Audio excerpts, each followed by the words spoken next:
కొత్త కారుతో నిమ్మకాయలను తొక్కించబోతే అది కాస్త ఫస్ట్ ఫ్లోర్ నుంచి కింద పడింది. బ్రాండ్ న్యూ థార్ కొన్నామన్న ఆనందం నిమిషాల్లోనే ఆవిరైపోయింది.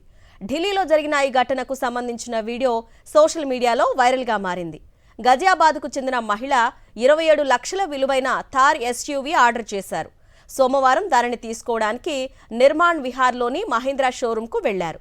ఈ క్రమంలో షోరూం ఫస్ట్ ఫ్లోర్లో థార్తో నిమ్మకాయలను తొక్కించారు.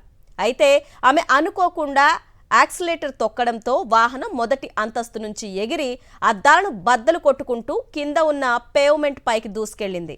ఈ సమయంలో థార్లో ఆ మహిళతో పాటు ఆమె భర్త, షోరూం సిబ్బంది ఉన్నారు. ఎయిర్ బ్యాగ్స్ తెరుచుకోవడంతో ఎవరికి ఎలాంటి ప్రమాదం జరగలేదు. మొత్తం మీద కొత్త థార్ కొన్న రోజే ఆ ఫ్యామిలీకి భారీ షాక్ తగిలింది.